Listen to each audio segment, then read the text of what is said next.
us over here in the United Kingdom are all changing our habits. Are you? Yes. I can see you are. You're sitting up. No, I can't. Sitting up straight for once, aren't you? Pulling your leg, of course. But it's interesting, isn't it, how we do change our habits. It's not necessarily about just the way we eat or dine. I mean, I was talking to someone a while back and I said, you know, when I was young, nobody ever really stopped out at cafes and had coffees and stuff like that. You took your own. Did you? You know, that sort of, I mean, we all did. Everybody just made sandwiches. There were flasks, or you maybe, if you were sort of feeling a bit extravagant on a warm day, you might buy a bottle of pop, you know, some juice or something like that. But you didn't really go out and, you know, go to cafes, restaurants.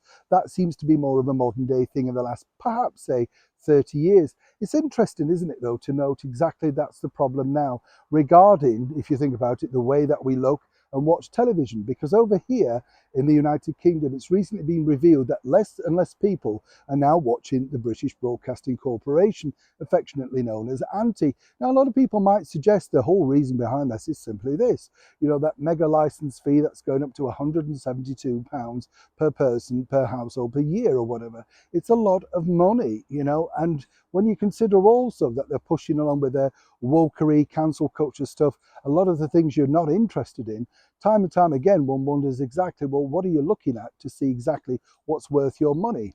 And in the battle of the likes of Disney Plus and, of course, the things like Netflix and, you know, Hulu, where exactly do you want to place your money first?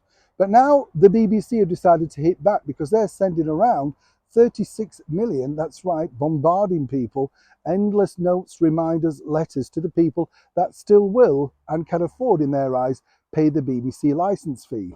But the problem is really this, you see, they're only targeting the people that they feel do actually have the money. Now, I don't know about you, where are those people? We're all struggling in the cost of living crisis.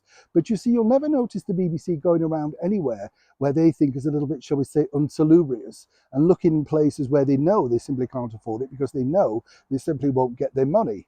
But what they hope to do is target, say, the white middle class, the ones that may be embarrassed about being found out at not having a TV license. But as less and less people are more concerned about exactly what the BBC are putting out, and in particular, the most ineffectual and weak Director General in many a year, Tim Davie, and the fact that they have presenters on £1 million a year, which the British public don't feel is worth that money, why on earth would people continue to work and give money to this particular organisation? It truly is a major big story over here in the United Kingdom. And it's one that's going to affect many different people in many ways, because the BBC are now looking at independent ways of making sure that if you want to listen to things, you either pay for it by subscription or it will be removed forever. The bigger question is, though, will anyone care? As ever, I'd love to know what you think to this particular developing news story in the comments below. Do let me know what it's like in your part of the world too. Neil Sean in the very heart of London.